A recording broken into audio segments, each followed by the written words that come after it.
భయ్యా సన్నీ యాదవ్ వీడియో మీరు చూసుంటారు, కొత్తగా వచ్చిన వీడియో. మీకేమనిపిస్తోంది? అతను మళ్ళీ జనజీవన స్రవంతిలోకి రావడం అయితే అది ఇంపాసిబుల్గా కనిపిస్తోంది, అది జరిగిన నేరాలు అటువంటివి కాబట్టి.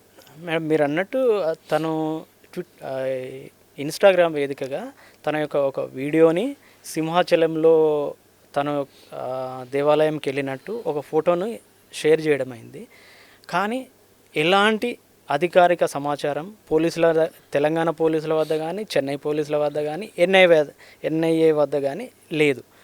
తను అరెస్ట్ అయ్యి ఉంటే దాదాపుగా ఎన్ఐఏ అయినా లేదంటే తెలంగాణ పోలీసులు అయినప్పటికీ ఎవరైనా any police authority, any investigation authority ఎవరైనా తనని అరెస్ట్ చేసి ఉంటే, అరెస్ట్ చేసిన అంటే ఎన్ఐఏ కనుక చేసి ఉంటే వాళ్ళు ఒక క్రెడిబుల్ ఇన్ఫర్మేషన్ వాళ్ళకి కావాల్సిన యొక్క సమాచారాన్ని సేకరించడానికి కోసం అన్డిస్క్లోజ్డ్ ప్లేస్లో కొంతవరకు ఒక 2 రోజులు 3 రోజులు ఇన్వెస్టిగేషన్ చేశారనుకుంటే నిజమే అని అనుకోవచ్చు.